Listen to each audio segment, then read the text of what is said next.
Good morning, good afternoon, and if you're coming home from working a long 9 to 5, hope you're having a great one.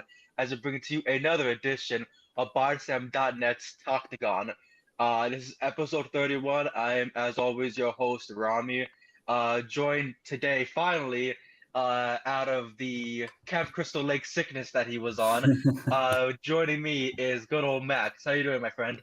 Doing fantastic, bro. I'm sorry I had to be sick last week because Rami actually only missed one pick. It was absolutely insane. Jake Matthews, Neil Magny had to make sure that Rami didn't get the perfect card. But now we're back in action, and we had a crazy, crazy pay-per-view event. It had been over a month since the last pay-per-view, so I've been waiting for a big name card. Finally, we got one. Pretty much some of the biggest names in the sport. I mean, Alex Pereira, probably one of the biggest in the sport at the moment. And man, it lived up to the hype, to say the least. Lived up to the hype. It was so insane. I'm really hoping that Jake Matthews does get that overturned win, so I could be able For to say, real yo, though, that perfect card. submission almost counted. It should have counted. If a referee says, fights off, you're tapped out, that's it. You know what I mean? Like they didn't go back in For time real with though. Shane So you Carwin or basically were undefeated if you think about it. like Rodrigo, Rogerio Noguera, like Shane Carwin. There's so many guys who got choked out or thought they defeated their opponent in that first round, and all of a sudden, the second round comes in, and Frank Mir or Brock Lesnar of all people, goes and gets the big win, and we're like, all right, that happened. But it's a situation like this where the referee literally pulled him off and said, "You're done for it," Yeah, and before the like bell. I'm like, so what? crazy, so crazy. But yes, UFC 320 was this past weekend. I believe I put that in the title. I don't know if I did. But what a fucking crazy event it was. What a show. Like there's so much that we have to get into, especially with the main card, especially with also the prelims as well. The prelims was like, insane. I feel like a Hmm. lot of these hype trains that we saw that were brought in were essentially brought down. Yeah. This event was originally expected to take place in Guadalajara, Mexico on September 13th and serve as the third annual Noche UFC event commemorating Mexican and Hispanic Independence Day. However, due to the construction of Arena Guadalajara being stalled, the card was moved to San Antonio and, of course, shifted to a fight night. The promotion then announced a week later that the numbered event will be moved forward to October and taking place in Las Vegas, which was UFC 320, which was headlined by, of course, Magomed Ankalaex in his first title defense against Alex Pereira, the former champion whom he defeated. We also included Marab Willie versus Corey Sandhagen for the Bantamweight Championship, Yuri Prohaka versus Khalil Roundtree, which I believe was the fight of the night. I think it could even be fight of the year with how Yeah. crazy it was. Oh, Yusuf it's just Zalal awesome. against Shots Emmett, Joe Pyfer against Abzusian Magomedov. There was so many great situations that happened. So of course, let's get right into it. Of course, women's flyweight action. We had Veronica Hardy taking on Brogan Walker in a fight where Veronica said afterwards. Of course, Veronica won by unanimous decision, more than just unanimous decision, 30-27 on all judges' scorecards. She was using her wrestling, but she wasn't using too much of it. She all of a sudden found this big groove of striking and this big jab, which she knocked down Brogan, I believe, twice in rounds two and rounds three. She took the fight to the ground, occasionally, but she walked out of it without her arm being snapped, without her freaking leg being snatched up, because Brogan started to get very aggressive, started trying to take the back and whatnot towards the end of the second round, towards the third round as well. Couldn't get the lock choked in, the choke locked in, and it was just a bad night for Brogan, but a good night for Veronica Hardy, whom she said afterwards her coach Sean Strickland is going to be very angry with her for not wrestling more.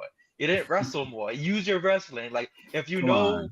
you're great at this, then just keep smothering your opponent, taking it out. Sean doesn't want to deal with wrestlers in his own division, but he'll tell his fighters, "Hey, if you got a skill, Exactly, go yeah. right ahead and go and do it." I'm like, Of weren't you course, supposed to wrestle prayer, Sean? What happened there?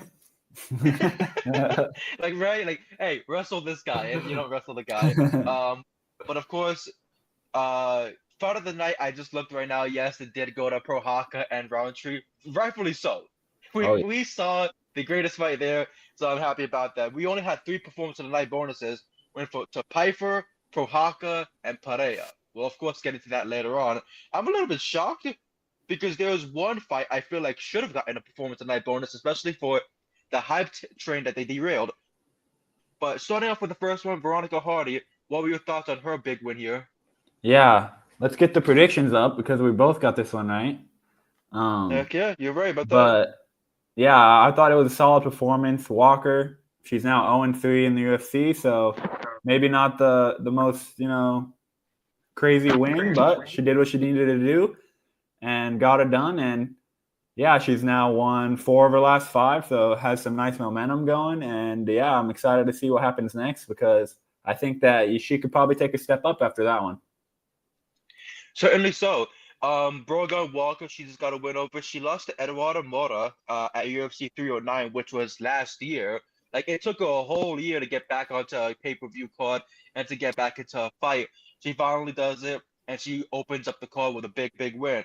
Prior to that, she had defeated JJ Aldrich, she had defeated Janie Lynn Horth, and Juliana Miller, of course, who had won the Ultimate Fighter about a couple Yeah. years ago. Yeah, and I think So Brogan was actually the opponent in the final that she beat. So exactly. So it was like, okay, so I think Veronica Hardy has known for like very long time how great her wrestling can be, but she's also getting to that groove of her striking. Dropping Brogan Walker multiple times definitely helped out with that confidence boost.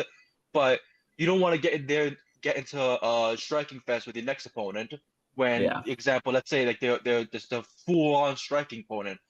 Yeah, you got to just use that wrestling. You got to fucking take them down and, of course, suffocate them every chance you get. And that's what, of course, I believe Veronica Hardy would do going forward, especially with your coach in your ear yelling, "Hey, take down, take down, take down! Come on, damn it!" But of course, good on Veronica Hardy to get the big win. We got the big win here. I was like, hell yeah, this is starting off good. This should be a good card. And then facts. the rest of the card unfolded. We had So the in next fight was welterweight. wild. Ramiz Bramehaj against Austin Vanderford. Austin, in his last fight, picked up a very big win. I did not expect it to happen. He picked up a big win, and he guaranteed himself a next UFC fight. Well, he fights Ramiz Bramehaj, who we both went against, and we both thought that the fight's not going to go well in his decision. Austin, I believe Austin took the first round essentially because those takedowns and of course that pressure that he was laying in against the cage was good work. And of course, Ramesh had to go back to his corner. They sat him down. They told him, "Hey, your opponent, when he starts going for the takedowns, start utilizing what you can do." Second round comes in. Austin Vandervoort goes for a takedown against the cage, and all of a sudden you start seeing haymaker of elbows being laid down right on the side of his head. As soon as he pops up his head, it's all bloody, like it's the Evil Yeah. Dead. He's no Ash Williams. It was not no groovy time, but he was definitely not looking forward to seeing, of course, that blood once he looked up at that camera at that big jumbotron. But the Mm-hmm. choke got synced in very quickly. Guillotine from Ramiz. Got the choke deep in, and then one in 3-2-1, it was over with. Ramiz picks up a big submission win to get the first submission of a first finish and submission of the night. Uh, Sadly enough, it doesn't pick him up a big win. Of course, a big bonus. I feel like UFC 320 was not hyped up on TV to be this big, massive card. It wasn't. There was not a single big commercial that you really saw. There wasn't a single big push that they would have made. They talked more about UFC White House events more than they did talk about Yeah. UFC 320. And then on paper, this was like the best card of one of the best cards of the year. Like we've Mm-hmm. seen so many great cards already throughout the year, but this is a card where we were like, holy moly! Like every fight has so much different unique characters, has different unique outcomes towards it. And Ramiz Bramahaz taking down Austin Vanderford, who isn't that much of a big hype train. I'm not even saying that towards the diss him.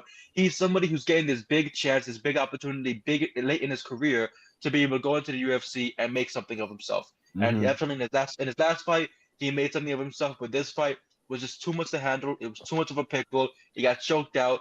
Ramiz Bramahaz picks up that big submission win. What were your thoughts on this one?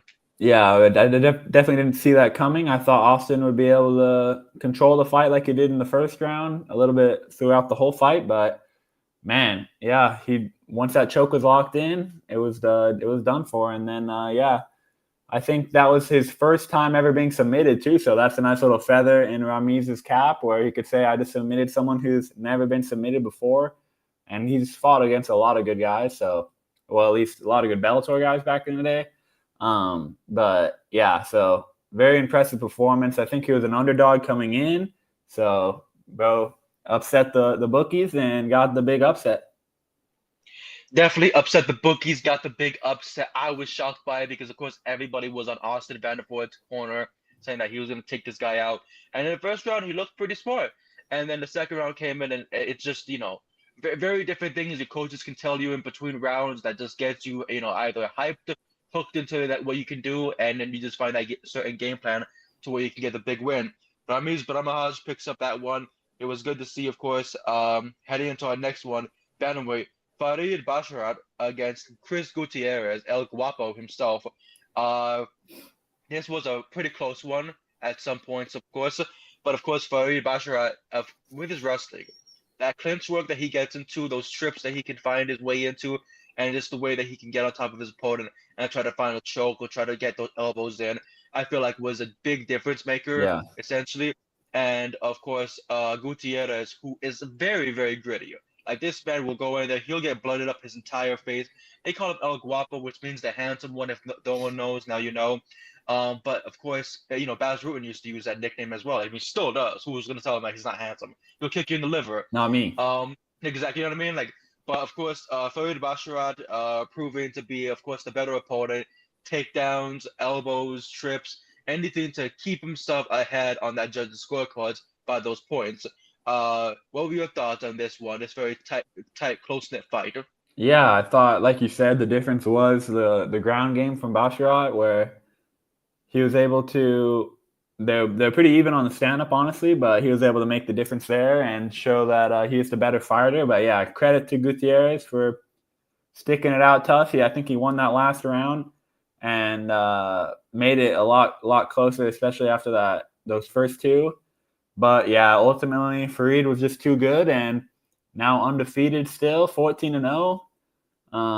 Yeah, I'm excited to see what they put with him next. This is definitely his toughest fight, I would say, probably so far, and he passed it with flying colors. So we'll see what they match up with him next. Are they going to rush him and give him someone ranked right away, or are they going to kind of keep him on the same level and see what happens? But I'm definitely looking forward to it. Looking forward to it, certainly. And it's going to be very interesting going forward with this bantamweight division. There's so many bright stars from bantamweight to flyweight.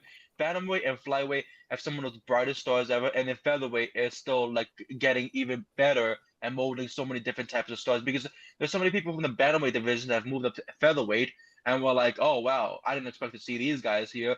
And one name that's really shocked the entire world, I feel, because he's adapted so much to the weight class. He's been able to fight some of the very best. He's walked out of there with very big wins. I believe he only has one loss at the featherweight division. Aljamain Sterling. Aljamain has been so great as it is from bantamweight all the way to featherweight. I believe he's the type of guy that just wants that title shot as soon as possible. And if let's say Lopez does get that shot, or let's say Lerone Murphy does get that shot, Aljamain Sterling against either one of them is a very interesting fight because he's a full-on ground fighter. Lopez can go to the ground now. We definitely saw him go to the ground with Gene Silva. The way that he tricked as well Silva into thinking, I'm not going to go for any takedowns.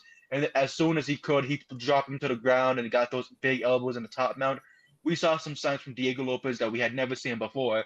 And I think Aljamain Sterling against him would be a big test to that wrestling, especially with someone who's so fully prepared on I got to go for takedowns and I got to defend takedowns and watch myself with a guy like Diego Lopez. Our next fight was at catchweight. Diana, formerly known as Kunitskaya, now Santos, of course, for the past couple of fights, went against Macy Kiasen or Macy Kaysen, but a fight that everybody I'm gonna call out the people who said this stuff. All week, everybody said Macy was a lock of the week. She was the pick of the week, the lock of the week. You gotta go for it. And I'm not dissing on her at all.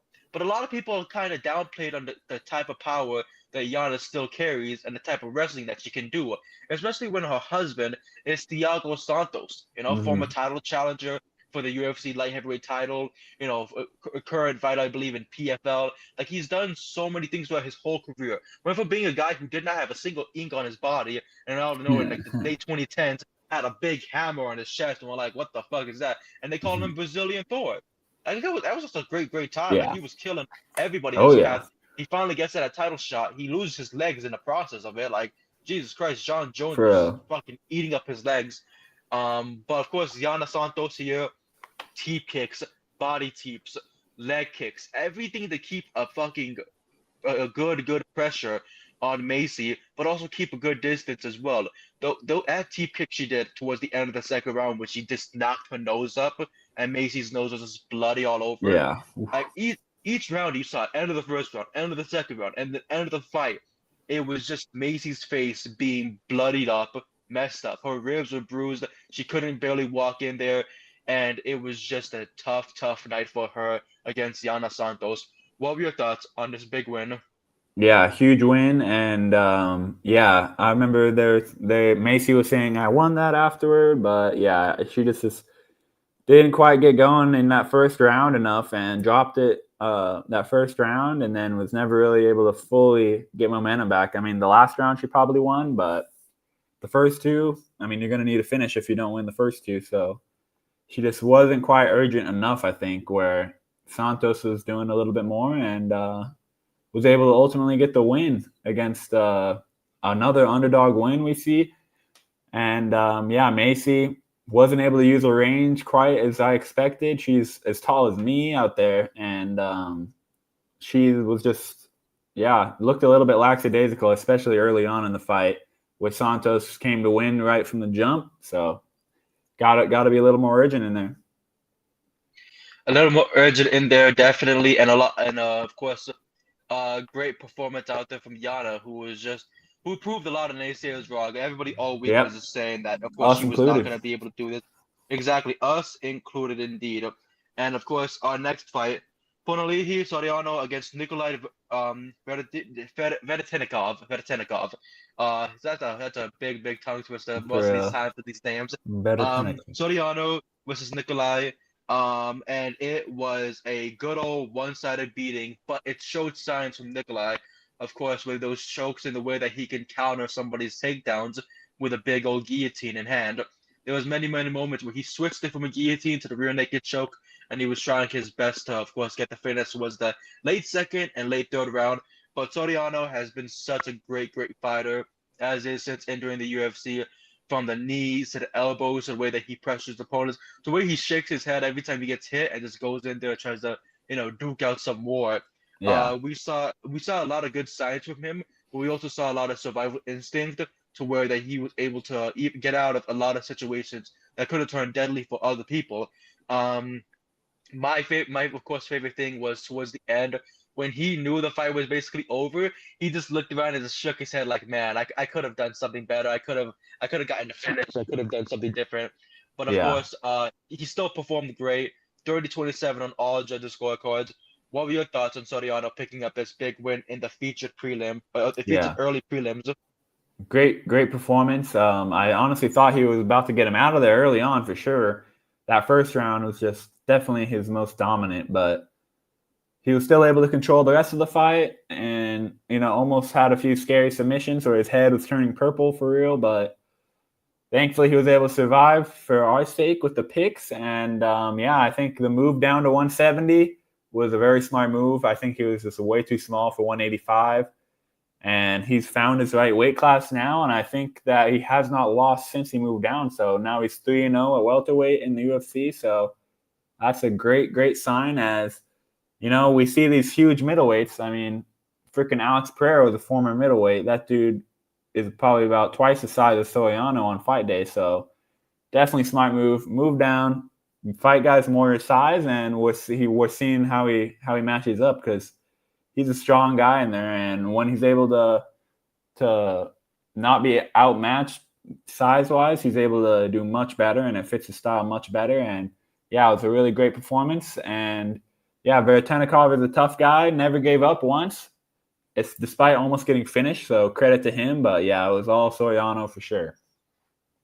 All Soriano for sure, and like he said, a lot of credit to, of course, Nikolai to be able to put himself in a situation like that, just full on chaos, full on war, Yeah. and especially Almost for an got the early finish future. with the sub. Almost exactly. There was so many moments where he almost got those big wins, and I was like, okay, let's see how this goes. But of course, Soriano picks up a big win, continues on this, of course, good streak of his. And our next fight at prelim, it opened up the prelim card. You could have saw this at ESPN News, ESPN Plus, FX, which was a shocker. Like I've not seen Yeah. FX host a card since the Go Fox back. days, even. You know what I mean? And also Disney Plus. So if you told your son or daughter to get the fuck out of here, although once you Bluey, you're a real dad. But anyways, Disney Plus's uh, privileges have been revoked. ESPN Unlimited. This is for me. It's unlimited for me. Like, anyways, It's um, limited for you. um, Edmund Sabazian against Andre Muniz, and I think I thought too much, and I was I don't know about how Muniz is gonna do. I don't know how Sabazian's gonna do. Sabazian had a moment in the middle of the fight where he got rocked, and everyone thought, oh, Muniz is definitely gonna take his crown from him, of course, for being the Sabazian Mazian. But that was not the case here, because towards the last minute, out of nowhere, we see a big rock. Edmund Sabazian just takes control and then starts landing these big ground and pounds with elbows and with hooks and everything to be able to take out Andre Muniz and get big KO via punches and elbows at the 4 minute and 58 second mark of the first round. Um, Shocker. Really, it was a Mm. shocker for me because I was like, Sebastian, I don't know how that's gonna turn out for him. And I was already nervous as is because I gave my friends a bunch of like these, of course, the parlays. And the first couple fights, I was like, wow, this shit fucking sucks. But things turned around for us. Well, for of course, Definitely. what do you call it later on. And wow, Yeah. what a Well, time, what a time to be alive. Edmund Sabazian, of course, defeats Andre Muniz at the very end of the first round. Big win for him. Continues winning ways. For a guy who years ago was set up against Derek Brunson and was tortured for those couple of rounds, 3 or 4 rounds that he got put in there with, he's turned things around by so much. He's got his power up much better. His wrestling is still very dangerous to go against. What were your thoughts on Edmund Sabazian picking up yeah. this big win? Yeah, definitely a big win. Big win for him. He's one of those guys who's came in early, had some rough spots, but he's shown his resilience, came back strong, and has now won 3 in a row now. And Andre Muniz is no slouch whatsoever. I remember he was on a streak of just submitting everyone when he was coming in, and he had a lot of hype. Then he kind of stumbled a little bit as well. So I was interested to see. This is a good matchup of 2 guys that were like, at one point, people were like, these guys are contenders. Let's see what's going to happen. And then they kind of stumbled. So I think this is good matchmaking where both of them wanted this win badly, but Edmund wanted it more, got it done. And he's only 27. So he still has so much time to go, many more years to grow. So I'm excited to see him back with a nice winning streak going, because this is his first one in a while. And yeah, he's an exciting fighter, to say the least. Always, he's probably either gonna get a finish or maybe get finished, but it's gonna be entertaining either way. It will not go the distance, essentially. You know what I mean? Like, it will not go the distance. He will go to war to make sure that the fight ends right then and there, whether it's him or it's his opponent. Love Um, it. Jacob Wicklats, I don't know how to pronounce that last name. Do you know? I feel like they were pronouncing it like Viklas or something, but Wicklats. Well, he had Joanna Jacek in his corner for this big one in this next fight. She was in the crowd cheering him on against Patchy Mix in a fight that they said was split decision, but I feel like I saw so much different sides from, of course, Jacob, mhm. that we saw from Patchy Mix.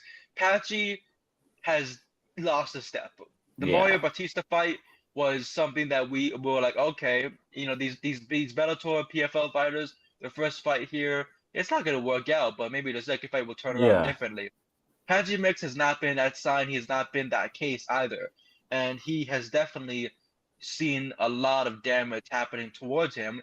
that it's like, oh, what's gonna happen next? What's gonna happen? What's gonna go forward? Mm-hmm. But Jacob in this big fight, his UFC debut, goes in there, lands brutal knees, brutal elbows, takes down Patchy Mix multiple times. Towards the end of the second round, he started getting a little bit winded and whatnot. I think he got too excited and just really wanted that finish. Third round came in, Patchy was landing the takedowns, the trips, and was trying to get himself to finish, with a lot of people thinking, oh, it might have went Patchy Mix's way. I didn't think that. The whole time, when I saw like even the tweets saying, oh, my heart says Jacob won, but I think that Patchy Mix took the split decision. I was like, I don't think so, because I Yeah. saw so much from Viklavs that it was just much different playground. It was a much different atmosphere.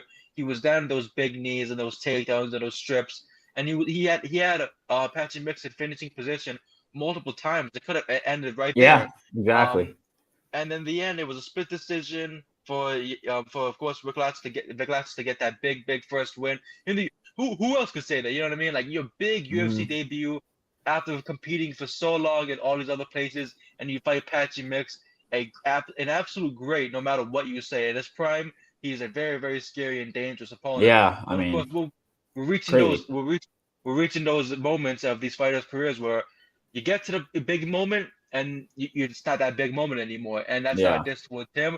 It's about how you take things in training camp.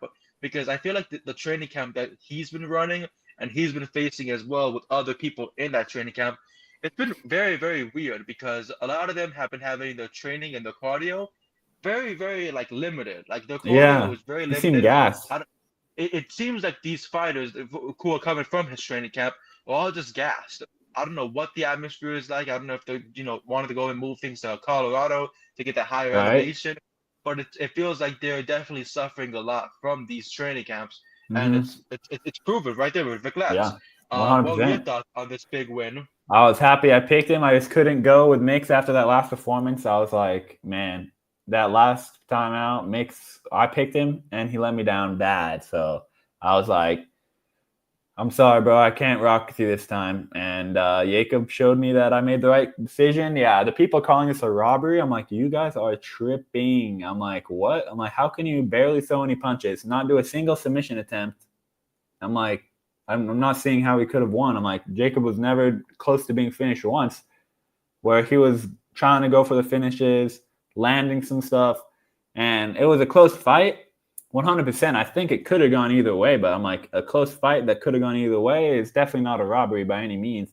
So I'm thinking maybe those people were pissed they had some money on Mix or something, because I don't know how they could be that mad. I'm like, it was a pretty close fight, but I saw one guy going for the finish and another guy not doing nothing. So yeah, I was happy with it 100%. I might be biased because I picked him, but yeah, Patchy, I don't know what's going to happen now. I don't know how if he has more fights on the contract or what, but I can imagine he's probably getting paid a good amount for being a big star from Bellator coming in, and he's definitely not lived up to the hype whatsoever yet. And I don't know if they're going to cut him or if they're going to give him one more shot or what. But man, it's I tough, think tough situation. I think he should get one more shot. But here's Yeah. my pick how I think it should happen. If they have a free co-main event slot open, you put Patchy Mix against somebody who should move up a weight class in Kaya Sakura. Oh, I Kaya like that. Sakura against Patchy Mix. Let those two duke it out and let them show the world, like, if who has the better step to them and who Yeah. can actually fight. Because Patchy will be going for the wrestling. We all know that Kaya Sakura has had so much trouble defending takedowns, defending the wrestling, defending any grapples that he's ever faced, especially Mm-hmm. with Tim Elliott and Yeah. especially with Alejandro Pantoja. It's like it was just a very bad situations for him. But of course, I would like to see that fight happen, and I would love to see how Patchy Mix, of course, adapts in a situation like that where your job is on the line, essentially. You know that you're getting older, and the UFC is already seeing you go 0-3. They're not going to want to see anything further from that. But of Yeah. course, our next fight was at catch weight, Daniel Santos against Yu Juseng, and I was not only shocked by this, but I was also very happy because it proves that you cannot be perfect no matter who you train with, no matter what your nickname is, and no Mm-hmm. matter how hard you put yourself over it. like professional wrestling. You could say that you're the greatest of all time, and then you lose to like Hornswoggle or Marco Stunt or any of these people. But like Daniel Santos came into this one showing a lot of power in that first round. And of course, Ju Sang was trying to do his best to, deliver it back from the teep kick to the stomach to the big hooks. And even when Santos had a moment where he did like some spinning move, uh, Yeah. Ju Sang mocked it and he did his own little spin. And he was like, "Oh, what are you gonna do about it, huh?" For real. And Might the round regret that. ended. The round ended. Round starts, second round, and all of a sudden Santos comes blitzing out like he's a rhino, and he killed Yuju Sang with a huge blow, drops him, and just starts landing these massive punches on the ground. They say it was TKO. I felt like it was a KO. I think he put his opponent flat out Yeah. on his back, and the we saw the Korean Zombie Junior, I believe, or whatever it is. Yeah. Korean Zombie Zombie Junior. Junior. Yeah. His Zombie Junior, I think we saw him just see what reality is. Like you could obviously say that I'm the very best. I'm gonna get to the championship. I'm gonna do a big, a big journey to here. And it's gonna have to be a big journey because you got knocked out, and now you're gonna have Yep. to start fresh from the bottom and get yourself back to the top. With people be thinking to themselves, is the hype there? Will you actually, think to yourself in the next fight, like, hey, I cannot be taking my opponent too less of himself. I cannot be thinking to myself, oh, he's gonna walk into this big, combo, a two-piece Mm-hmm. combo with a soda, and it just doesn't work out that way. Daniel Yeah. Santos picks up a big win in incredible fashion. Surprised he didn't get as I'm saying right here, this was one name I'm surprised didn't get a bonus. You stopped the hype train of Korean Mm-hmm. Zombie Jr. and you don't get a bonus for it. I feel like that could have definitely went his way. But Yeah. what were your thoughts on Daniel Santos stopping that hype train? Yeah. I thought that you looked good in round one, but yeah, it was a little bit overconfident, I think, where Santos was not able to find his range in that first fight. I mean, in that first round. And dude, I'm looking at this. They're both listed at 5'7". I'm like, who the hell is lying here? Because one dude was short as hell and the other dude was tall as hell. I'm like, how are they the same height? I'm like, what is this? I'm like, who's doing the measurements, dude? So I don't know if they got Stevie Wonder measuring him back there or what, but it was completely off. I'm like, okay, this is a little strange to see the size difference when they're listed at the same size. But yeah, Santos wasn't able to find a range early. His arms are just falling short. But in that second round, man, he started to find his range. And man, once he landed hard and flush, that chin is a little up for Zombie Jr. It's entertaining style, but if you got to be able to be responsible when you're throwing, and he went for a counter, but Santos went for 1-2 and landed cleaner, and that was all she wrote. Once he saw him go down, he's like, all right, now it's my time to finish it up, and he did shortly after that. And yeah, great performance. He's now won 4 in a row. So yeah, I want to get these guys really measured. I don't know who's short or who's tall or what. I'm like, is someone actually 5'7", the other guy's 5'3", or is one guy like 6 feet and the other guy's 5'7"? Because I was so confused when I saw that. I'm like, wait, how are these guys quote unquote 5'7"? But yeah, great performance from Santos. Great performance from Santos. I do agree about the measurements because come on now, like I'm Yeah, 5'6". I'm 5'6". If you look at me in person, you're like, yeah, you're 5'6", buddy. Like maybe even 5'5". Who knows? But like Short Kings, come on, be proud of yourself. yeah, I'm Always be like, proud of yourself. Like you I'm can't. like, it's so confusing. It's very, very confusing. And that's not only that. I was like, I see a short king here. I see a very tall man right here. It's like Rey Mysterio versus the Great Khali. Like, what are you guys doing here? But our next fight after that big finish, which I thought should have gotten a bonus, but I guess not, was at middleweight with a short notice fight with Tristan Vines against Atiba Abiga Gauthier. Yeah. Gautier. Which one is it? Gautier, yeah. Gautier, God bless my America. But like, This is a I wild I feel one. like I feel like we expected what we were gonna expect. Last Yeah. time we saw a T-Bar in action, we saw Hell get Yeah. unleashed from those fists, and he was going crazy. And we're like, yeah, we're never betting against this guy whatsoever, ever. And then his opponent pulls out. I'm like, I understand why. I would if somebody told me, yeah, you're fighting Gautier. Yeah. Fuck no.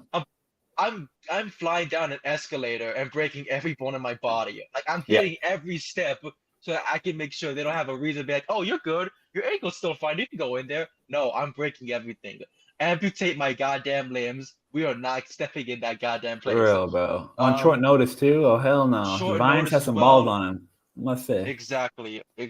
Vines has a lot of balls, and he surely fucking went, to hell. Did not walk out of it alive. But Yeah, bro. hey, That was crazy. crazy work. Atiba, Abriga, Gautier picks up another big TKO win.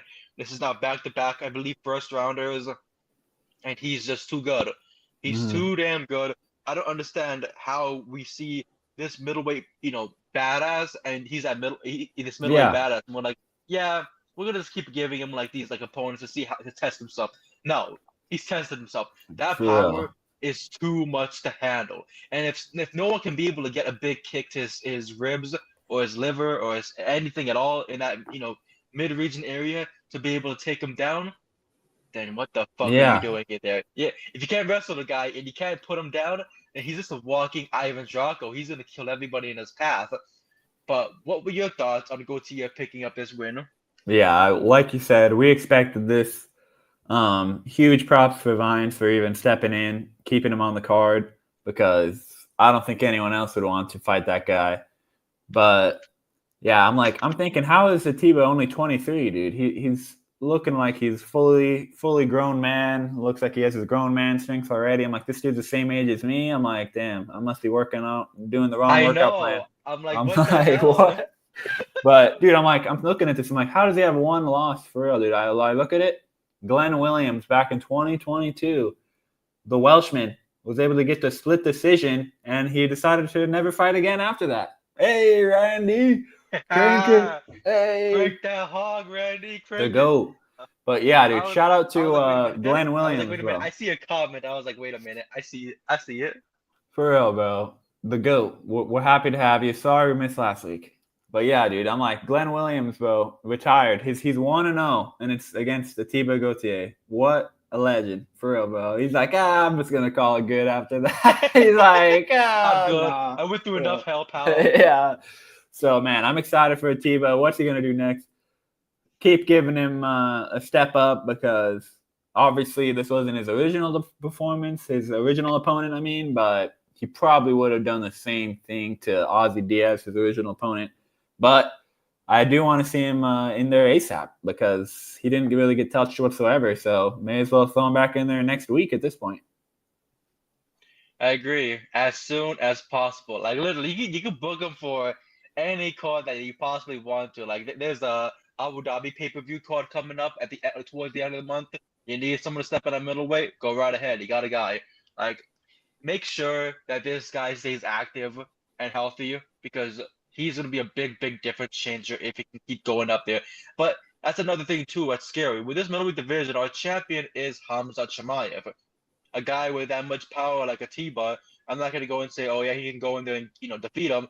But if I see him stuffing takedowns from some very strong Mm-hmm. middleweight as his Yeah. career goes on, then I'm not saying that he can beat Hamzat, but Hamzat's gonna have to worry about himself with those uppercuts because you duck Mm-hmm. once and you get fucked up bad. That's it. It's over for you. Um, but that was the end of our prelims for UFC 320. You walked away with a 6-3 win. I got 5-4. I was wrong, of course, on you, on a mix, and on, of course, Macy and Vanderford. Other than that, you were right on Hardy, Basharat, Soriano, Edmonds, Jacob, and Gautier, of Oh, course. Jacob made the difference for me. It made that big difference. Once I saw that happen, I was like, damn, I'm fucked. So Bro, I that was was feeling very, good. very, But very good. Hey, you gotta. for real, Like, though. that's what these predictions bring out of us. Like they're like, it's Exactly. so competitive nature, but it's also in a good way. I just not like football because football is just too much now. I Um, know, right? I'm like, I can't get any of those picks right. so yeah, I'm barely in the lead right now. I think I got the lead taken away from me. But if that's sorry, son of a bitch mentions it to me this week, I'm kicking it out of the goddamn group. I'll fix it with somebody else. But up next, our main card, and wow. So it's green. For real, So dude. Rami much freaking green. turned it around on me. I was feeling I was good. like, dude, when I sent you those last picks, I was scared because I was like, when the Khalil fight was happening, I legit turned to my little brother and said, dude, I fucked up. I'm not gonna get a perfect card. And then we'll get into that later, but like, oh my God, Yeah, it was that just fight, dude. I still so picture it. fucking nuts.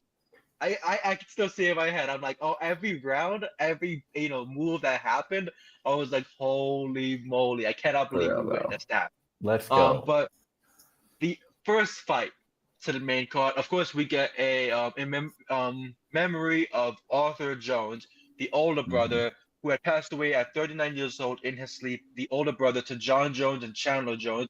Of course, here at Talktagon, we send our condolences out to the Jones family, and of course, because when I heard that news, when I saw that, it hit me to my core as well. Because of course, being an older brother to a little brother, I don't acknowledge my older brother at all because of course, a lot of situations that happened. But being an older brother to my little brother, I felt like it just shocked me to my core because you never want to lose your brother ever. A Mhm. brother, whether they're blood or whether they're just a very very good friend that you've had for so many years, it's somebody that you will always love and cherish and always share so many great memories with. So I'm really Mhm. hoping that in this time that the Jones family and John especially are doing okay, of course, and just going forward, everybody takes it easy on themselves. Um, Mhm. but with the main card, there was a lot of violence, of course, in the middleweight division. Like we said, the middleweight division is going crazy. Yeah, Now, true. if they put either of these guys against Atiba, you Yeah, basically sign their true. death certificate. So, I'd like to see and it. I would like to see it. I would like to see it, especially with what we saw the outcome was. Well, the first round, Absupian Magomedov got the big takedown on Joe Pyfer, and hell, it looked like it was gonna be the end of the night for Joe For Pyfer. There real, was but a I was moment feeling there. good. I was like, oh my God. I was like, did I pick the wrong thing here? Did I go for the wrong fucking outcome?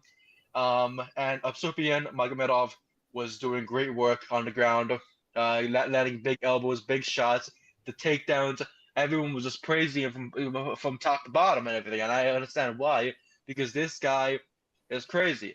He went from losing to Sean Strickland to getting this big win streak of just dominant performances. And then Yeah. Joe Pyfer is someone that we all thought, oh, like what's gonna happen, for him. Jack Hermanson defeated him in 2024, and we were like, oh, did that stop the hype train? Because he went from winning the Dana White Contender Series against Osman Diaz, defeating Adam Abadowski, Gerald Mearshart, Abdul Razak Al Hassan. He defeated all these guys, whether it was technical submissions or it was TKO. Fights Jack Hermanson, cannot get into any groove of himself, and then we saw what the outcome was, a big unanimous decision loss. So then he Mhm. fights Mark Andre Barnalt. He knocks him out. He fought Kelvin Gastelum in a very big one-sided win. He could have knocked him out, but I feel like it was also just Kelvin Gastelum with that strong chin of his. He does Yeah. not go down easily, He's and invincible. we saw even with his last fight where he missed a lot of weight. He still went in there and was just taking against Stolfus. He was taking all Yep. these big shots, and he still kept pushing through and got the win at least. Mhm. And then here gets Absupi and Magomedov and Joe Pyfer. The first round was not the way that he wanted it to be. Second round, out of freaking nowhere, he gets the big takedown. He starts landing these big blows. He gets the choke in. Multiple moments where he got the choke in, slipped out, choke in, slipped out, and then at arm triangle. I thought was the end right there when he was squeezing so hard, but then got his body moved back to where his knees were placed on the mid region of Zeus of Supian Magomedov. I thought, oh, I think Magomedov is going to get out of this one, and we're going to go back to the stand-up game. No, Yeah. that was not the case. He gets the face crank in. He's squeezing as tight as possibly can and gets the submission. It was a big shocker too because on Verdict MMA they have as the for a submission win from Joe Pyfer, it was a 47-time multiplier. I put submission win and I got a very big payout off that. I was like, holy fucking moly! I did not expect Yeah. that. When he got that choking, I was like, please God, you're listening to me. Let this Yeah. happen. Turn that around And for real, bro. turn it around. And I was so happy because I needed these two. Because look at you, you had the two fight lead, and I needed that For big real. lead Take on that you. over the lead. Like holy moly, like I don't know what was worse, my anxiety level watching this of my anxiety level watching the Singapore Grand Prix for Formula One this past weekend. And, like, there's so many crazy things that were happening. My anxiety and emotions were all over the place and everything. But what are your thoughts on Joe Piper picking up this big Yeah. win, which earned him also a Performance of the Night bonus? Crazy fight, dude. I was feeling so good after round 1. I'm like, Boots is bullying him. Piper ain't got nothing for him on the ground. I'm like, okay, this is looking great. I'm like, just don't gas out and don't get knocked out, and you'll be good. But then he ends up getting submitted. I'm like, okay, never mind. Okay, Piper, got to put a little more respect on him now. Yeah, huge performance. Boots is a guy that is always a tough outing out there most of the time for these guys, and it was tough for round 1, but that next round was just easy work for Piper. Really impressive performance to drop that first round and then just completely dominate him and finish him in that next round. Really impressive. So, yeah, I'd throw him in there with a Tiber or something next, bro. Give us something crazy. Because, yeah, that'd be a little bit of a punishment for him after that win. But, man, dude, I want to see. He's going to be in some crazy fights for his career. 29 years old, so plenty of time to go.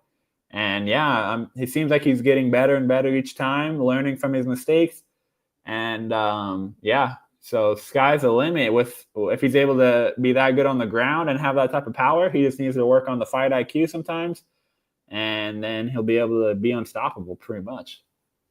Exactly, unstoppable indeed. And also, like, I believe it will be, now thinking about it, Joe Piper, Atiba, I think that would be such a great either featured co-main, like a co-main event slot, whatever you can give him at, or you can even give him the main event.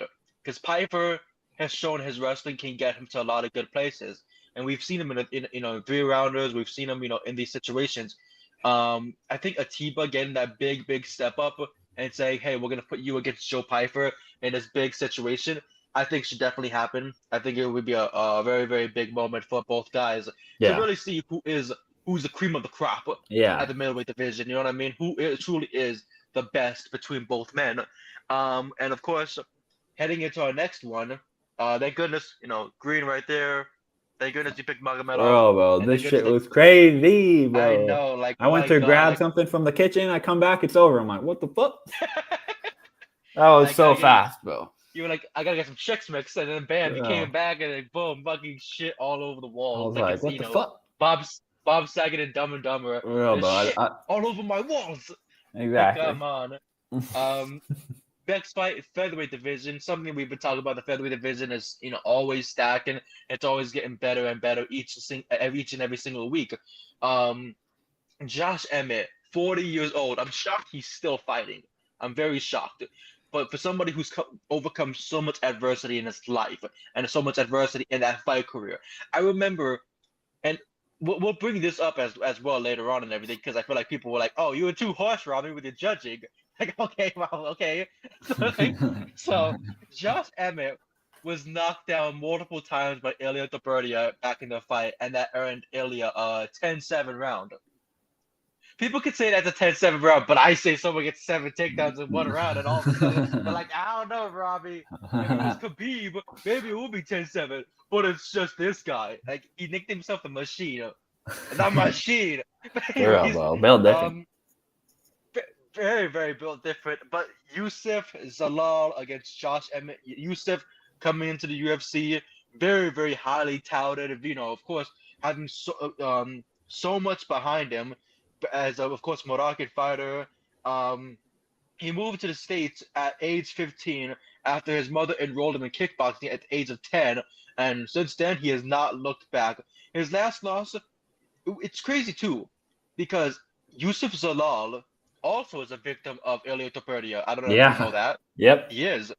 Back in 2020, when he was first starting his UFC career, he first started at UFC in 2020 at UFC 247, defeated Austin Lingo by decision, defeated Jordan Griffin decision, Peter Barrett by decision. He was showing off his wrestling. He was showing off how dominant he is. Lost to Ilia Topuria by decision. Lost to Choi Sung Woo decision. Lost to Sean Woodson by split decision. Sean Woodson, what a name. Yep. Damon Blackshear, they go to a draw majority, and then Yusuf Zalal went back down to the regional scene, fought at Sparta Combat League 93, at Fight Night 14 and League 98, where he picked up big knockout wins and submission wins and got himself back to the UFC. Chokes out Billy Quarantillo, chokes out Jordan Aarons, chokes out Jack Shore, beats Calvin Kattar by a big unanimous decision, and then finally fights Josh Emmett. And wow, this guy, like we said, Josh Emmett's overcome adversity, and so has Yusuf Zalal. But Yusuf Zalal, what a crazy win that he got here. Yeah. As soon as the fight starts, he tries to go for that big takedown. He gets it. Is able to overcome Josh Emmett's trying to perseverance and ability for wrestling, because Josh Emmett's a great wrestler. If no one's ever seen him in his prime, fighting style, whether it's that knockout power he lands, or it's the takedowns that he can suffocate you with, he's very good at being able to get out and get into situations. But Yusuf Zalal locks in that arm bar, tightens up that lock, and we don't see a tap, but we hear a verbal tap. Yeah. We hear that verbal tap, and Josh Emmett is done for. Yusuf Zalal picks up a big win. I'm surprised this was not a bonus as well. Yeah, for real, bro. Total someone like bullshit. Yusuf Zalal, who's overcoming so much, he got back to the UFC, and the UFC's like, yeah, we're not gonna give you a bonus. We're not gonna let you get that little bit of a check in your bank account, because we think that all these other situations. I'm gonna say be right back in a moment, but I'm still gonna be able to hear. I just gotta go close my blinds. But of course, what were your thoughts on, of course, Yusuf Zalal picking up this big verbal submission win? Yeah, crazy performance, bro, where neither guy even landed a punch. It was one of those ones that was over before it even started. Once he got that locked in, he was not going to let go. And after seeing Emmett go to the decision with Ilya, I'm thinking that, okay, he's not going to be out of there easily. But no, dude, Zalal made that look so easy. I was just completely mind blown with how easy he made that look, where Emmett, like you said, good wrestler, has only been submitted, I think, once or twice before, and then just gets completely ran through by Zalal. So it's just crazy, the comeback, like you were saying, from Zalal, where he gets kicked out of the UFC for being on a huge losing streak too. Honestly, some guys, obviously Ilya is a good one, but some of the other guys he lost to, it's a little questionable. Like Swing Woo Choi, who's now like 11-8 in total. I'm like, that is just an insane turnaround to go from losing to him to this type of streak he's on now. And now he's true contender status. I mean, if you beat Calvin Kattar and Josh Emmett back to back, you're right up in there. So I'm excited to see where they put him at next, because give him a top guy. He's shown that. I mean, Josh was already a top guy, so now needs to be even better than Josh. So it's like there's not many guys that ranked much higher. So throw him in there against the big dogs and see what happens, dude. Because man, he seems like he's getting better and better. Like that's why I'm like, sometimes it's beneficial to go back to the regional scene. I'm like, if you're just losing, don't be discouraged. Just work on your game, and next thing you know, you could come back and go on a crazy streak. So. Yeah, he's only 29 years old, and he's already had a crazy journey, and he's still learning and getting better as he goes. So seems like this dude will be a contender in no time based on this.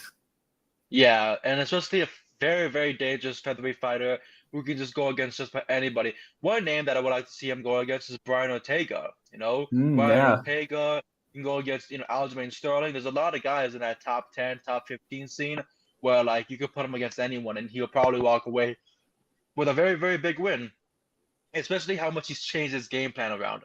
There's so many different aspects of his game that we're seeing from 2020, where he was so takedown heavy, preservant of his energy, and just trying to like make sure that he just gets out of there with points wins. He's no longer fighting for points. If he gets the points, hell yeah. But he's mostly looking for that finish, and that's what we saw on, of course, Saturday night with that big win. So congrats to him. Can't wait to see what's next for him. There's so many fighters I wanted to say like congrats to, because we saw so many good performances. Daniel Santos, Yusuf Zalal, Atiba Gauthier, Jacob Vekats, Edmund Sabazian, Soriano, even Santos, Basharat, Ramirez, Veronica Hardy. Like, every winner here has so much, great. It's so much perseverance and so much resilience and heart for the wins that I cannot wait to see what happens next, especially. And our next fight, this fight should have been 5 rounds, but we didn't need 5 rounds because Yeah, 3 rounds, holy I think, shit. was more than enough to be able to get some absolute craziness. Um, we both went with Yuri here. I feel like we just knew deep down in our hearts that Yuri is that guy. Yeah, But the thing is this too, Khalil Roundtree, absolute maniac. And this is yeah, no one should ever downplay this guy. No one should ever say, "Oh, Khalil, yeah, he's good," but no, because he went 5 rounds with Jamal Hill. Jamal Hill had 5 rounds, an extra 2 rounds to be able to stop Khalil Roundtree. He didn't. There's so many fighters who have had extra rounds to stop Khalil Roundtree, and they didn't. All it took was a minute and 40 seconds, and Yuri Prohaska found the answer to all the problems, and he killed it. But first round, Khalil, magnificent. The fucking elbows, the jabs, the way that he was keeping Yuri Prohaska just looking lost. Like yeah. he had Hmm. he had goosebumps all over his body, and Allstein was not there to read him any type of novel at all. But we saw some greatness from Khalil Roundtree for those first 2 rounds, where he was stopping. He was so preserving. He stuck in his place, and he said, "If you want to fight me, you're gonna step into the middle of this octagon, and we're gonna go toe to toe with each other." And every single time Yuri tried to, he would walk out of it with more bruising than he did, damage. Hmm. Um, and then third round comes in. I legit looked at my little brother, shout out Habib, and I looked at him and I immediately said, "Man, I fucked up. I should I should have just picked Khalil." I was like, I wanted this perfect card more than anything. I should have just picked Khalil. And as soon as I say that, and we look back at the screen, there was a moment in the fight that I think everybody should look back on. There was a moment before like the chaos unfolds where Yuri does like this prayer thing, and I'm like, the fuck was that? Bro, Five something, seconds, something. like 5 seconds later, all of a sudden he's throwing these massive blows, throwing uppercuts, throwing elbows, kicks, flying knees, everything. The whole book was being thrown out there after he did that prayer. And what the fuck happens? He wins in the most shocking way possible. He Yeah, won, and I felt like I woke up my neighbors. I slept was him. like fucking. I was yelling and screaming like, "Oh my God, did we just witness that that outcome? One of the greatest outcomes you could ever witness for a fight is that where you're down 2 rounds. You need to Hmm. finish. Your Yeah. coach don't say, "Hey, might as well just go out there and just don't get hurt at least." Like coaches will tell you that. Don't go out there, don't get hurt, just survive the round. We're not gonna quit, but go out there and just survive the round. Yuri Prohaska, survival is his middle name, Yeah. and going out there and killing it is probably his last name. And it was just crazy work that we saw from him. Yuri Prohaska picking up this big, massive win. There's not enough words that I can put into of how incredible it was. I've watched Hmm. back that finish. I've watched back that round multiple times since it happened. Even before my power went out yesterday, I watched that so many times, and I was like, wow, how did that happen? How For did real, that bro. even remotely even get close to happening? And that's just the love of the theater of the unpredictable. What were Yep. your thoughts on Yuri Prohaska picking up that Bro, big win? straight dog for real, bro. Oh Straight my dog. god, bro. It was like I was watching with my brothers, and one of my brothers, his favorite fighter is Yuri, so he was like, I have to pull up for Yuri. And yeah, dude, those first 2 rounds, I was nervous, dude. You But look at your brother like, yeah, oh I'm like, man. oh, yikes, yeah, dude, because Yuri's one of those guys where if he doesn't have his rhythm, then he's not able to really get going. And Roundtree did a good job of not letting him get in rhythm in that first round, especially. But I will say, I was like, okay, I'm like, Yuri's getting pieced the fuck up, but I'm like, he's not going down. I'm like, this is a good sign because Roundtree was landing some bombs early on, and Yuri was just eating him. So I was like, all right, that's at least a good sign where he's taking full power punches from Roundtree straight to the chin, multiple in a row, and he's a little phased, but he's still fighting. And then the second round happened. There was a little more action from Yuri, but Roundtree was still getting the better of him for sure. And then that last round, I don't know if Roundtree gassed out or if he got hurt to the body or what, but eventually he started to slow down, and Yuri smelled blood in the water and just went berserk, dude. He landed over double the amount of punches in that last round than he did in the previous 2 rounds combined. He was just letting the hands go. He knew he needed to get the finish, and he got it, dude. And this was definitely one of the craziest comebacks I've ever seen, where it was just completely one-sided until that point, and he's able to get the KO. And man, what's not to love about Yuri, dude? He's basically unstoppable unless your name is Alex Pereira at this point. It's like I think he hasn't lost to anyone else besides Alex in the UFC, and even before then, he hasn't lost since 2015. So in the last 10 years, there's only one man that could take him out, and that's Alex. So it's tough that he's in the same division as Alex, but sometimes it's just how it is. There's just someone that things might change. Yeah, things might change. We've seen trilogies where the last one, the guy gets the best of him. So you never know. Also, I would like to see it. That and also weight changes. You know what I mean? Weight class changes. Yeah. There's so much talk right now about that main event. So of course, when we Alex get into goes up in weight, Yuri definitely is the next in line, dude. 100%. So I think that it's tough. I mean, I would hate to see him get knocked out again by Pereira, but that's the thing too. He's just earned it. How do you that main event though? Example. Let's say Pereira moves up to heavyweight. That fight that you have to book for the light heavyweight title is Carlos Ulberg and Yuri Prochazka. Oh yeah. What I mean? But it would have been so much better if it was Dominic Reyes, because he was like one of the first knockouts of Yuri Prochazka's big run to get that championship, and it would have been so nice to see the Victorville kid be able to try to go in there and get some get that big revenge. But that was not the case. Crazy. I also wanted to mention one more thing. There was a moment in that third round where Khalil is like throwing punches at Yuri's face, and Yuri's just walking him down. It reminded me of Halloween Kills when Michael Myers is like he's getting slashed up, or even like Jason Takes Manhattan, Friday the 13th, Jason Takes Manhattan, where the boxer is like up on that roof and he's punching Jason 50 times in a row, and he's like, "All right, give me your best shot," and then Jason just knocks his head right off his body, thrown off a goddamn roof and everything. Oh, that was basically the situation that we saw right there.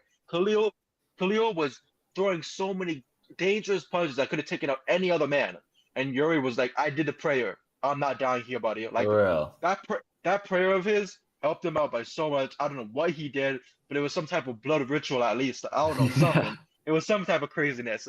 But of course, heading into our next fight, after that big fight of the night, by the way, that earned fight of the night more than anything. If somebody says, that was the fight of the night, fuck you. Like, you know what I mean? Like, that's how I gotta say about you.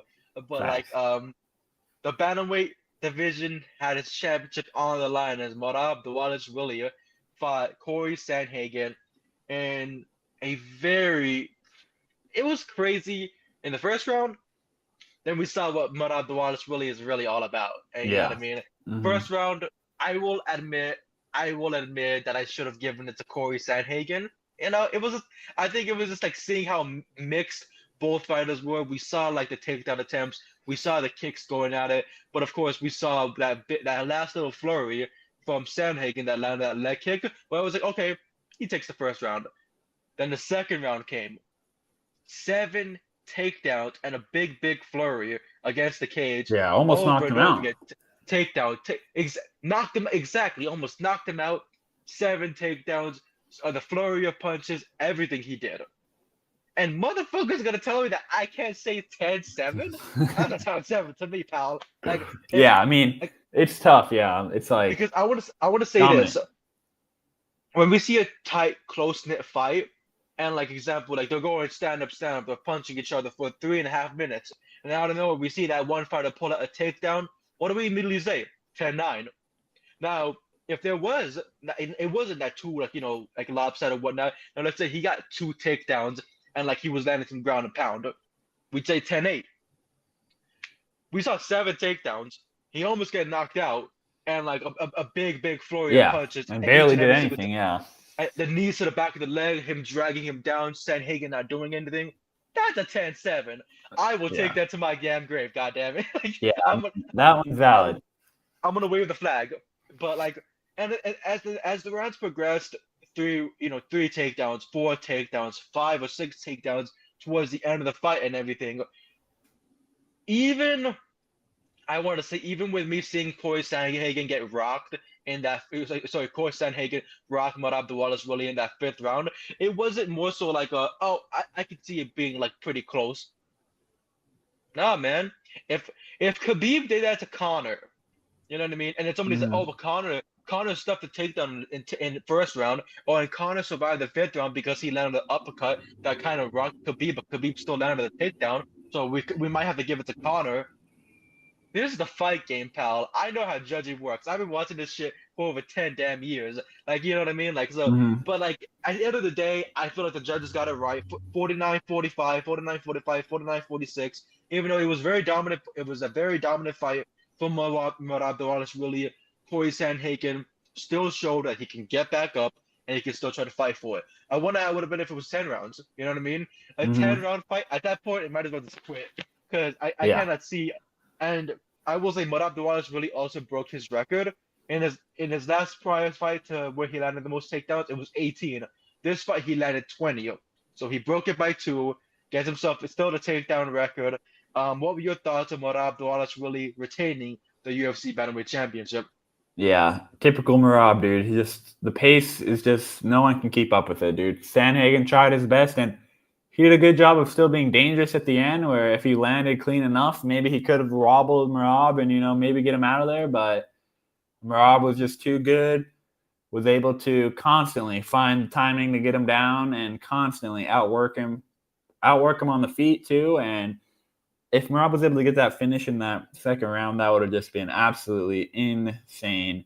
But Corey was able to, stay strong and, at least survive in there, and find, tried to get some moments, but it's just so hard in there when you're in there against Marab where if you mistime one thing, you're on your ass. And, you're getting punched like 20 million times before you can even throw one punch.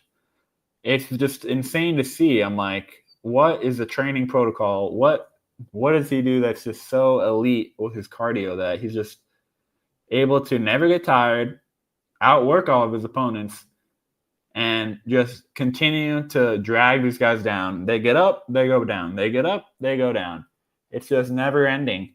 And it must be so frustrating to fight against where one wrong move and this little dude's on you and he's dragging you down, punching you a million times. You can't even think straight because he's punching every second of the fight. And Merab is becoming the GOAT of that division, dude. It's like, even though he doesn't get these crazy knockouts or crazy finishes that often, pretty much very rarely, but he's still entertaining as hell. I'm like, if you think that's boring, I don't know what to tell you because he's throwing 10 times the amount of punches as the other guy and almost finishes the guy and is also making wrestling actually entertaining where he's not just laying and praying. Let me get the control time. He's like, let me drag these guys down, punch them, let them up, drag them back down again. And it's just unbelievable to see. He makes it entertaining in his own way, even though he doesn't get finishes often. So he's just a great champion, great personality in the sport. Is able to be himself and not have to fake anything. So that's what I really love about Merab, dude. He doesn't change up his style to please anyone. He has a style. He has his personality. He's a little funky outside of the ring, a little freaky outside of the ring with some of those skits, but he's a funny ass dude for real, dude. So couldn't be happier for him. He's a great guy, and Corey is definitely was a deserving contender. It was about damn time he got his title shot, and he put up a halfway decent effort, but it's tough when you're in there against Merab, dude. I don't know if anyone will be able to beat him. I think like maybe if they get a lucky knockout, but that's about it. Oh, for sure, of course. And what you mentioned about those silly skits that he does. His Yeah. favorite song is "Guaranteed Porn Star Dancing" by the band My Darkest Days. There's no way you could say it like. And props to him. I guess we You know know, where he gets his cardio. so like he also wants to work in construction. He says so. I'm like, who knows? Maybe like carrying up all those big For old real. bricks and big old like loads and everything. That it definitely takes a big toll. But Merab Dvalishvili has proven himself so much in the past couple of years, where he went from you lose your UFC debut. How are you gonna bounce back from that? And he survived Ricky Simone, and now he's shown that he can take down the very best. He was used as like training sessions and like like mimicking fighters for Sean O'Malley, for Peter Mhm. Yan, for all these guys, for Aljamain Sterling. And now he's defeated those guys. He's Yeah. dominated those guys. He's taken all these guys out. So it's very great to see, of course. And of course, I cannot wait to see what happens with Murad Abdullah next. Who's next in line? Who can Yeah. truly take the title Yeah. off the line? And He's already beat one everyone. It's like, one guy that really the only guy that I think of, he had to move up weight class. Pantoja. yeah, Pantoja that'd be against cool. Murad Abdullah, really the cannibal against the machine. That right there is already like the best fight they could possibly book around that. Yeah, But it's about paying that fighter enough money to for be real, able to bro. move up Yeah. that weight class and stop him from becoming the greatest flyweight of all time as is. Yeah, it's Um, just ridiculous, bro. And he said he wants to fight till he's 50. So we might be seeing this guy for a while. So, exactly. If I he's mean, doing what if he's he doing goes here, up till 50, he's definitely the GOAT. exactly.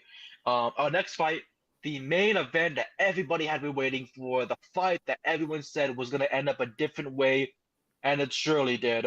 This was a fight where we Yeah. saw that the last outcome was 5 rounds of just uncomfortable situations, and Alex Pereira not knowing how to handle the situation.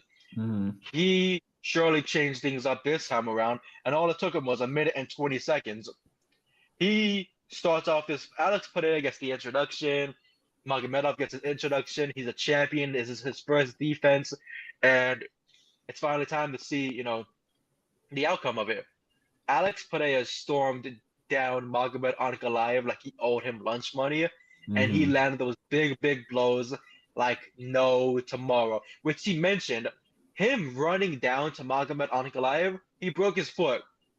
He broke his foot running to Yeah, I this was man, wondering what was up with and that. and the adrenaline that you get, of course, through your body until it's dumped out of your body, you don't feel any pain at all. So you just want to go in there and kill it, and he killed it. A minute and 20 seconds is all it took. He drops Magomed Ankalaev. He's like, this is not enough.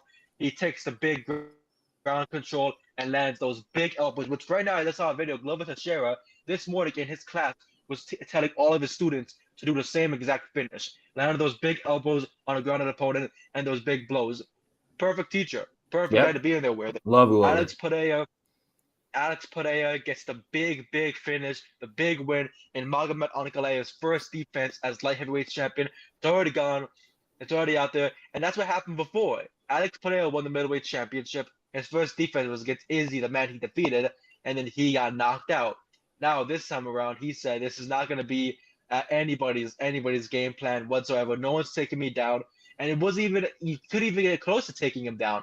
Because as soon as you see that power getting laid out and dished out, it was over with. And new UFC light heavyweight champion, who knows for how long, with how his mind is moving through. And he's like, maybe I can go up to light heavyweight and just go and see what I can do against the winner of Tom Aspinall Yeah. and Cyril Gane. You know Fuck what I it. mean? That fight right there is going to be very important heading into the new future for the UFC heavyweight division. But what were your thoughts on Alex Pereira Yeah. winning back the gold and finishing Magomed Ankalaev? He was locked the fuck in, dude. You could tell right when he was just basically rushing him, backing him up into the cage instantly. Magomed was like, a little bit overwhelmed instantly. And you could just Mm-hmm. tell Alex was there for blood and he was pissed off. And you can tell he's pissed when after he gets the knockout, he does a little celebration. And don't talk shit, bro. That's what's going to happen. We saw what happened with Jamal Hill and now Magomed, where he doesn't do this to Roundtree or Yuri, but if you're gonna shit talk, then he's gonna make sure that you're gonna be getting memed on for the rest of your career after that, because that was just insane performance. What a beautiful right hand, right on the ear, walled him, and he was not gonna let him get back up. He took advantage of the new rules with the elbows straight down, 12-6, and man, I would not want to be Ankalaev in that situation. That must be a scary sight, seeing Alex Pereira pissed off, elbowing you about 20 times in a row. I was low-key like, okay, maybe they won't end it, but once the elbows came out, I'm like, okay, this is gonna get ugly if they don't step in. So Herb Dean stepped in at the right time, and Alex is once again champ. All is right with the world. And at least in the UFC wise, in the light heavyweight division. Exactly. For real. So I was about to say. maybe not all, Never but all for things real, are right, bro. Distracts us a little bit of all the fucked up shit. We can at least be happy for Alex. Happy for Alex. Crazy, crazy. I just did not expect. When I saw him just storm, I was like, oh my God, what is gonna happen? And then when he dropped Magomed, my little brother and I, we were just going fucking nuts. We were like, For dude, real. this is we all wanted this. And this was Magomed Ankalaex because he's a great, great wrestler. But there had been only one person in his career to really, truly stop him. And it was like, I believe, like a broken arm of some sort. Like there's so many crazy things that happen in the UFC that us being able to see Alex Pereira prove the doubters wrong, because all week people were saying, oh, when he retires after he loses, when he loses to Magomed Ankalaev and he retires, I'm like, why does everyone keep pushing this retirement talk? Like, come on now, people. For real. I'm like, what And are y'all talking about? he goes out there, he kills it, he destroys Magomed Ankalaev. He shows that social media team of Ali Abdelaziz. Like, come on now, stop writing your fighters' tweets already. For real. Well, And put just down the phone.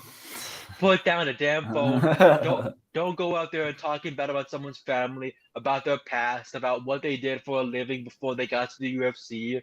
Like we're gonna make fun of mechanics. We're gonna make fun of people who change tires. Like, come on now. I'd never disrespect that at all. My father has a million jobs. One of them is being a mechanic, being a broker for a truck company. So many things. That's the American dream. That's the way you get through life and everything. You find a job, you find a passion, and you just keep going through. You're not going to diss anybody on it, no matter what kind of stage that they're in life. And Ali Abdelaziz and I feel like Magomed Ankalaev and that telephone definitely all got a reality call. And it was Alex Pereira yelling Sharma and adding that big blow. Great times. Like, my God, like what an ending. What a pay-per-view it was. I was like, I wonder how this is going to end up. I wonder how this is going to turn out being. And we got everything that we wanted. That main card, I believe, was one of the best main cards I've ever seen. Yeah. Yuri, Merab, Pereira, I'm like, all three of them just lived up to the hype in every way, dude. And then the Zalal finish and then the Piper comeback. I'm like, this whole main card is just crazy. Exactly. And God bless America. I'm finally winning again. Like, my God. I was nervous, man. I was like, I'm gonna have to hear it again. I'm like, I couldn't say it last week with the fucking UFC. What was it? Paris? Australia or whatever. I can't remember. Was it Perth? Perth? Yeah, Perth. Oh yeah, the Dominic Reyes and Carlos Ulberg fight. Like, I couldn't say then. I couldn't be like, oh, like, I won this one. Ha ha ha. I was like, man, this motherfucker had to get sick. And then then when you sent me the graphics this morning, I was like, huh? Because of course my power went out. I was like, what the fuck? I didn't text you in advance. I was like, should I have texted him last night? I was like, I could have, but I was playing Mario Kart, so like, I was keeping myself very, very busy. Yeah, up to almost 68%. Fucking crazy. Like, holy crap! Like, my God, I'm nervous because this weekend we'll get into that in a second. But of course, I've been waiting to do this for weeks, and it's finally happening. No, I'm sick again. I'm out. No. Oh man, I just want to know, what time is it? I don't know. What time is it? What is it? Winning time. I'm happy. Life is good. Perfect card. Perfect life. Not really, but it's gonna be great to see what happens as the rest of the year unfolds. Especially, we have UFC in Brazil, Rio de Janeiro, Brazil, this upcoming weekend, and then we got them back on pay-per-view in UFC Abu Dhabi, where Cyril Gane will look to dethrone the UFC heavyweight champion Tom Aspinall. There's so many fights that will be going on that weekend. It's gonna be such great times, and of course, thank you to everybody, of course, who tunes in to these episodes, because if you didn't, I wouldn't be able to do this. So it's always a great time. It's always a great moment, and of course, I wonder what's going to happen going forward, because really, like, these cards can always turn out to be the craziest thing ever, and these cards can always end up being like, oh, I wonder what's going to happen next, and then we see something like explode. But for example, this upcoming weekend, UFC Fight Night in Rio de Janeiro, we get a new opponent for Charles Oliveira. He was supposed to fight Rafael Fasiv. Now he'll fight Mateus Gamrot. And Gamrot is someone that Oliveira knows too well of. They've, of course, seen each other, felt each other, all sorts of things. And of course, I cannot wait to see what happens with that one. Because can Charles Oliveira get back into the win column? Can he overcome that knockout loss he just suffered from Ilia Topuria a couple months ago and be able to get back into the win position? Matthias Gamrot, on his hand, of course, he's been dealing with wanting to be champion, but of course having to deal with a very, very crazy division. His last fight, he defeated Ludovit Klein. He lost to Dan Hooker. I believe that was his first loss in quite some time. But prior to that, he lost to Benil Darush, which was, of course, as always, a great, great name. The Iranian Bull, Benil Darush. Of course, he always, doing his absolute best to stick in this division. It's very, very tough. Lightweight is just so freaking tough. You never know who's gonna get the next crack at things. And Dan Hooker right now, he's showing that he could be next in line for the championship shot.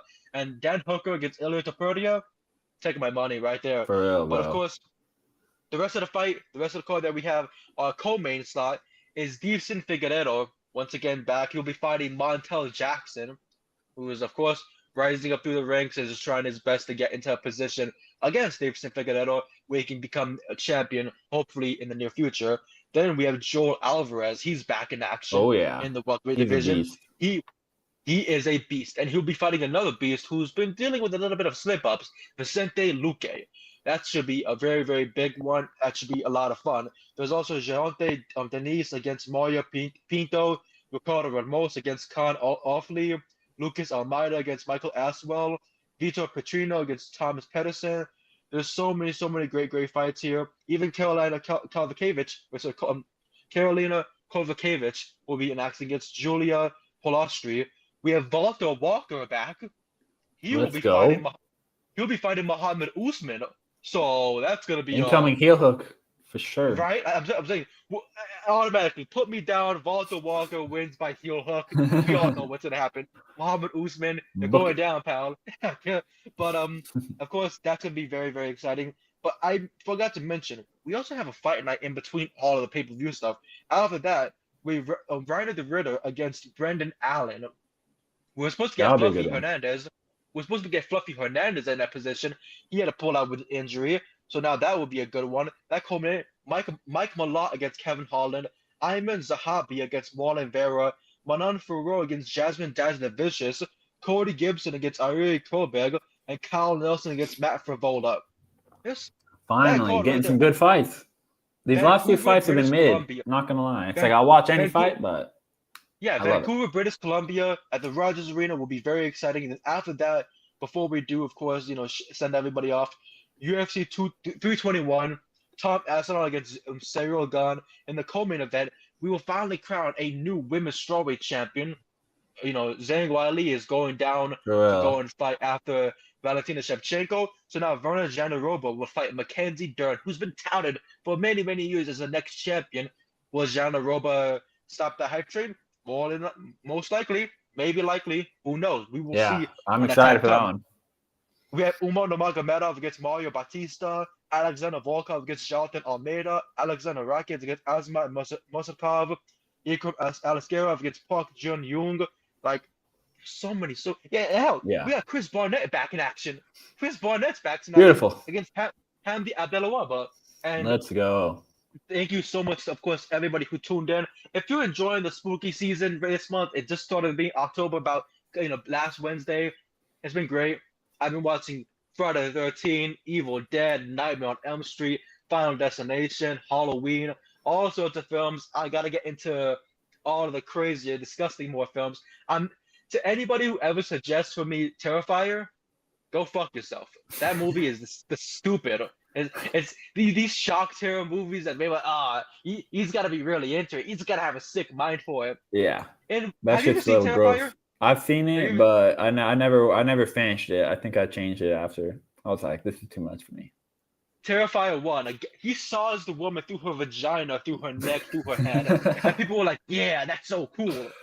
Yeah, I'm like the gore. I can handle it, but I'm like, it's a little much sometimes. I'm like, I prefer more psychological shit. You know what I'm saying? Where I'm like, I'm gonna be kind of worried about it. Yeah, exactly. You know what I mean? Get in the fucking head, like that type of stuff, like Nightmare on Elm Street. I like some good psychological stuff, but I also love the comedy aspect that is like Halloween and Friday the 13th, because like Jason's a child inside of an adult monster body, Hmm. and like he's going out there and just killing people in the most crazy way possible. And then Michael Myers, I don't know if you've seen Halloween Kills, right? That motherfucker's a Um, troll. I don't even know. It, I don't know if I've seen it. What is that? What you, number is that in it? two. It was from Okay, like then I probably 2020. have it. I probably have. It was Halloween Kills, and Halloween Ends. Halloween Kills was they're still back in the Haddonfield neighborhood. It was the night after Halloween and everything, or Mm. the events of it and everything. What's so funny is that Michael's a troll.